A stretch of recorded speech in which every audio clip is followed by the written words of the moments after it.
Je suis parti de bon matin de l'hôtel du Galibier à Saint-Michel-de-Maurienne, à 700 mètres dans la vallée de l'Arc, pour monter en voiture par la D62 à Beaune, petit village situé à plus de 1200 mètres et d'où provient mon nom de famille. J'avais en point de mire l'église Notre-Dame de l'Assomption, édifiée en 1518.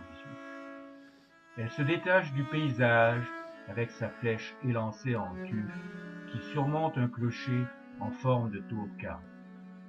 Je me suis arrêté devant une stèle rappelant le sacrifice des maquisards lors de la terrible retraite des Allemands en septembre 1944. La commune de Beaune est aujourd'hui largement recouverte de bois. J'ai traversé la forêt domaniale du Pas du Roc où coule le ruisseau de la Grelade. Au premier plan, et en bordure du chemin du bâtiment qui conduit au village de l'église, se trouve l'arrière de la chapelle Notre-Dame des Victoires, construite en 1869. Je me suis ensuite dirigé vers le village du Mollard, berceau de la famille Fesmaz depuis au moins 1350, d'après les livres terminés. C'est émouvant de fouler le sol de ses ancêtres et d'imaginer la vie de ces rudes montagnards luttant chaque jour pour assurer leur quotidien. En bordure de route, une vieille maison avec son balcon en bois donne une idée de l'habitat d'autrefois. Aujourd'hui, Beaune ne compte plus qu'une cinquantaine d'habitants. Les champs ont disparu et dans les prairies, on peut apercevoir les brebis de la ferme du Fardelier et quelques ânes. Les chalets récents sont le plus souvent des résidences secondaires. Je suis ensuite redescendu au village de l'église où j'avais rendez-vous avec André Dufour, maire délégué de Beaune, commune rattachée à Saint-Michel-de-Maurienne depuis 1972. Il m'a permis d'accéder aux archives conservées précieusement dans la mairie à Neuf. Pendant plus de 2 heures, j'ai pris en photo près de 150 documents permettant d'alimenter mes recherches généalogiques.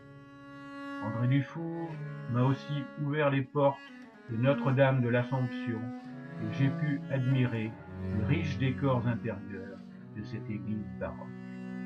Une borne à l'extérieur et à proximité de l'ancien presbytère marque la limite des 3 communes de Beaune, Saint-Michel et Saint-Martin de la Porte. C'était un lieu de rencontre des 3 curés autrefois. Après m'avoir offert amicalement l'apéritif, j'ai remercié André Dufour pour son accueil et je m'en suis retourné au village du Mollard pour pique-niquer sur une table prévue à cet effet, à proximité d'une source à la sortie du village.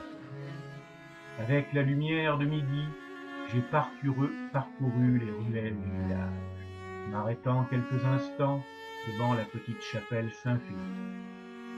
En ce 9 juin 2017, il y avait encore de la neige sur les sommets des J'ai ensuite rendu visite au village de Planvillard, en s'y rend par un chemin largement ombragé. Je n'y ai croisé qu'un troupeau de vaches. Le village est abandonné et ne reste debout que la chapelle Saint-Isidore. Un panorama, coupé par une ligne à haute tension, montre les fleurs estivales, les forêts et les sommets. De retour à la voiture, je me suis ensuite rendu à la ferme du Fardelier, en contrebas du village du Mollard. J'y avais rendez-vous avec Amandine Coster, une lointaine cousine, Léonard Mousset, son mari, et ses 2 jeunes enfants.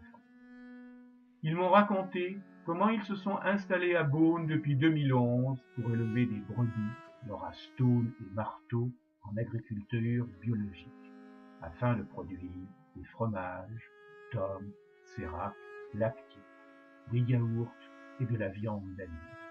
Le Fardelier, c'est le nom du lieu, déjà présent sur les plans du cadastre sarde de 1730.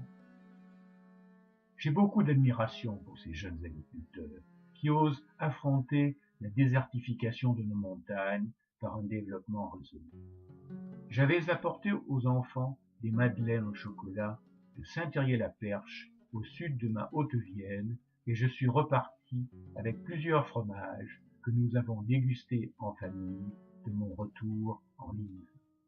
J'ai ensuite poursuivi ma visite en montant à Beaune-Grand-Village où se trouve la chapelle Saint-Antoine. J'ai terminé mon pèlerinage en me rendant sur les hauteurs des Avanières où se trouvait le reste du troupeau de brebis d'Amandine et Léonard.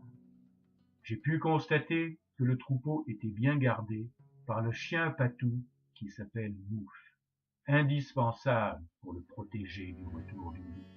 Une dernière photo en direction de la vallée avant que la batterie de mon appareil ne me lâche. Une belle journée s'achève avec plein d'images de ce parcours mémoriel.